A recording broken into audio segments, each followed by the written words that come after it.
Hi everyone, welcome to the channel. Dr. Asi Explains. This is Dr. Asi, and today's topic is Module 4 in Botany, Plant Morphology. So, in this module, we have 3 chapters. Chapter 27, Plant Hormones, Phytohormones. Chapter 29, Plant Nutrients and Soils. And Chapter 8, Mendelian Genetics. So let's get started. We start with chapter 27, plant hormones. So this chapter and next chapter, obviously plant hormones are part of plant physiology. Like animal hormones, we know, plant hormones are slightly different, and they are actually, they are small organic molecules, and they can be actually very effective in very low concentrations, micromolar or nanomolar level concentrations. So they are also called phytohormones. We have maybe 8 of them total. So top 5, there is this top 5, and then there are these other 3 more recently discovered phytohormones. So what phytohormones do, they regulate physiological growth processes in plant life. So, but they can actually be divided in 2 groups in terms of if they are promoting growth, like auxins, gibberellins, also cytokinins, and these are like more growth promoters. They have positive effects. And then there are these other group which they are actually negatively affecting or inhibiting growth, like ethylene and ABA. So you can also divide them in 2 groups in terms of where the location they are biosynthesized. So a lot of them, auxins, gibberellins, abscisic acid, salicylic acid, jasmonates, brassionates, the majority of them are actually they are biosynthesized in the shoot, and some in the very shoot tip, like auxins and gibberellins, or leaf, like ABA or SAs or jasmonates, brassionates. And then as you see in this graph, the 2 are actually 2 big ones that they are actually in the root. They are cytokinins and ethylene. Once we know that, we can actually you should also look at their functions besides their biosynthesis location, and something about them, and something they do basically in a representative function, right? So we know that auxin is the first. Also, some representative species of these plant hormones important to know. Like auxins, we know they are actually the first one. They were discovered in 1920s, but it goes back to all the way to Darwin and his son. Actually, the experiments in 1800s that they worked on auxin, and they helped actually promotion of this auxin biosynthesis. Now, each of them has a natural species and also some synthetic ones. So auxin, like IAA, is a natural auxin which promotes cell enlargement. Cytokinins, kinetin is a natural one. Gibberellins, like GA3, is a natural one. ABA itself is a natural one. Ethylene, again itself. Salicylic acid, brassionates, jasmonates. So make sure that you check each of these functions, what they do, which group they belong to, and then how they actually move from where they biosynthesize to the location where actually they are utilized. So a lot of time where they are biosynthesized is very different than where they are utilized. Best example is cytokinins. They biosynthesize in roots, but they move up to the stem really, and do like promoting cell divisions, shoot growth, and inhibiting senescence. And ethylene is the only one which is gases, and also at the same time it's an inhibitor, but at the same time it's actually promotes well, increase the fruit ripening. So in this physiology poster you see here, other things going on, phloem, xylem, and water and other nutrients, but also the photosynthesis types. So remember, always remember, a lot of our food plants are C3 photosynthesis, including rice, wheat, soy, potato. But there is a more efficient photosynthesis which uses C4 photosynthesis. They have much higher photosynthesis rate, high biomass. They can work in high temperatures, like over 30 degrees Celsius. They use a different enzyme called PEP-C, carboxylase, which has much higher CO2 affinity. They are high water efficient, but only very small percentage of plant species actually are in this group. Less than maybe about 3%, like corn, sorghum, sugarcane, millet. So there are projects like C4 rice, which basically I mentioned in the class. The goal is actually maybe to make a GMO rice. If it succeeds, that changes photosynthesis to C4 so that to increase its yield, rice yield. So keep reading on this. Look at also salicylic acid, like another small newly discovered phytohormone, which is, we know it from the aspirin-like compounds, which aspirin actually has a salicylic acid, which comes from a willow tree. So we know, so it's a medicinal plant, and actually product is aspirin, which is a secondary compound like this, salicylic acid. Okay, so and then ABA actually, and some of them work together, while ABA actually inhibiting germination, for example, or increasing dormancy, gibberellic acid actually do the opposite, which actually promotes germination. So the opposite of ABA. So in seed germination process. So that's chapter 27. Chapter 29 is plant nutrients and soil. So chapter 29, as you see here in this figure, you should know about 17 nutrients divided in two groups: NPK, calcium, magnesium, sulfur, carbon, hydrogen, oxygen, like in the macro group, and then iron, zinc, copper, manganese, molybdenum, iodine, chlorine, boron, and in the second group, which is trace elements. But also you see here, in terms of their deficiency symptoms, we can divide the plant into these 17 in two groups. A lot of large ones, including nitrogen, phosphorus, potassium, magnesium. As you see here, they are in old growth or old part of the plant because they are mobile. But iron, boron, zinc, also calcium, they are actually, we see them in the younger part, like boron at the very short tip. For example, the buds at the top. That's actually, these are there because they are in the new growth, because they are immobile elements in periodic table. So you should know these 17 elements. You should know the two groups. You should know their deficiency symptoms, and you should know something about each of them's function.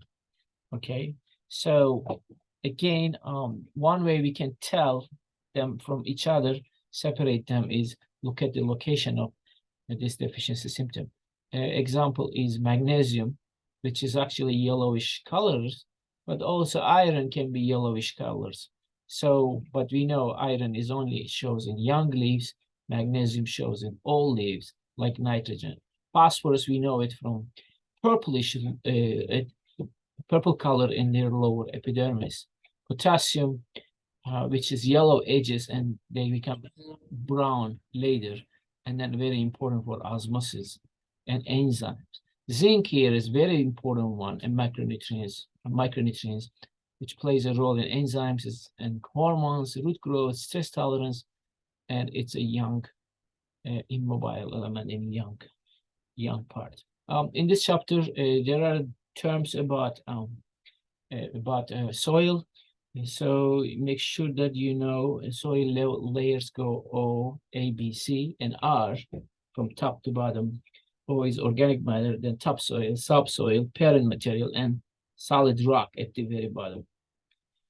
Every soil is not same. Some soils are more fertile compared to some other soils in the world, different countries, or in different states.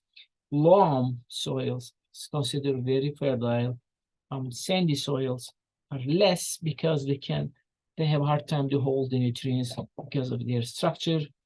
And then the clay soils also have the opposite effect, which drain slow, and they are more chalky soils. So make sure that look at the soil structures, and then compare them with the macro micronutrients. Soils can be also acidic or basic.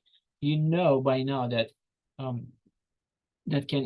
every plant is not same. Some plants might like acidic soils, like azaleas, blackberries, blueberries, hydrangeas.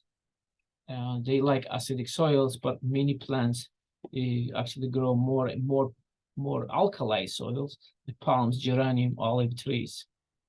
Okay, so again, we can tell the deficiency symptoms by looking at where they are located. Okay, so and then lastly, there are a group of plants. They are carnivorous. That means they are carnivores. That means they can eat insects, and they are meat-eating plants. They eat other animals like insects, including Venus flytrap, pitcher plant, butterwort, sundew, bladderwort, cobra plant. So some examples. And then fertilizers, like a lot of these nutrients given the plants also as synthetic fertilizers, starting with nitrogen, phosphorus, potassium. Three big ones is the most well-known or popular fertilizer in many fertilizer industry. So this is chapter 29. And then the last chapter is chapter 8 in your book, which is basically plant genetics. So again, don't forget, we are actually following everything from our book, which is Raven Biology of Plants. These chapter numbers are from this book, Raven Biology of Plants. You must do a really deep reading from Raven's book about each of these chapters and really repeat and study more and take more notes from your book. So chapter 8 is about genetics, which you learn in other classes before already. Genetics start with Mendel in 1865. His studies, 8 years of studies on pea plants, and then continued in 20th century with so many other studies, and last 70 years DNA and molecular biology, and so many new techniques came on. But you have to understand Mendel genetics first. A phenotype is basically a trait. Anything in plant biology can be a phenotype. It can be a normal phenotype or mutant, which is altered, maybe recessive. That's a combination of genotype, which is the genes, and then environment, especially if it is a polygenic complex. Polygenic means more than one gene involved in that specific trait. Monogenic means just one single gene involved, like 3:1 ratio. As we know from Mendel's experiments, many of them were monogenic or dihybrid. And so we know again from his experiments, they were recessive like green seeds, wrinkled seeds, white flowers, short stem, or dominant like yellow seed, round seed, purple flower, tall stems, just some examples. We can also look at some human conditions and then the recessive and dominant, like you can see here in the examples. Plants also have polygenic, means more than one gene. There is a heavy environmental effect on polygenic and multifactorial. So examples are seed size, yield of the plant, oil content, just some examples. And plants also have mitochondrial inheritance. That means they can be carried from maternal plant to parent. Something may prevent cells to make enough ATP, for example. Plus don't have X-link or Y-link because they don't have X or Y chromosomes. But they do have chromosomes like autosomes, again, like any other chromosomes with a short arm like P and long arm Q and bands like this. And then this is how we write. If this is chromosome 13, we write, if we are talking about this band here, we write 13P20, means chromosome 20, short arm, band spot 20. Our gene is located. Environmental conditions can be temperature, oxygen levels, mutagens, X-rays, viruses, a lot of other stuff, even epigenetic changes. In plant genetics, there is also, of course, applied plant genetics, which is plant breeding.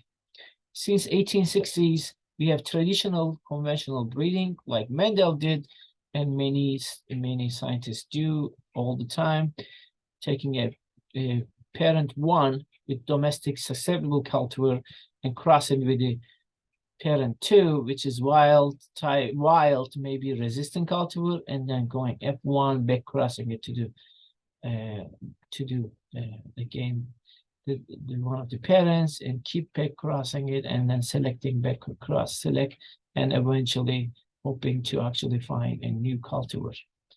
And there is also genetic engineering to make transgenic plants. We have again our susceptible cultivar, and then insert a GMO gene to it, actually again creating a GMO plant. And then most recently, last 10 years, there is a new technique called gene editing. We have our P1 and then genome edit that actually with CRISPR-Cas9 technique. So this is called genome editing. So this is chapter 8. There is more information about chromosomes again there, and then Mendelian inheritance.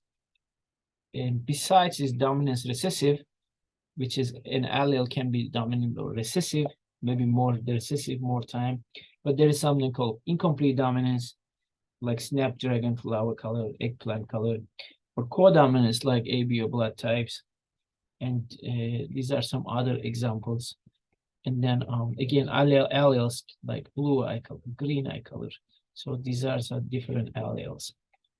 And eventually, we know that these are, this goes back to 70 years to this week, basically, Dr. Watson's and Dr. Crick's paper in 1951, published on DNA double helix structure. So start with Gregor Mendel in 1865 and continuing today. So this is plant genetics. So this concludes our review. Just to recap, we have 3 chapters in this module: plant hormones, plant nutrient and soils, and then plant genetics. And thanks for watching. Please keep studying, and please feel free to comment, like, and subscribe to the channel. Dr. Rasi Explains. See you next time, and happy studying.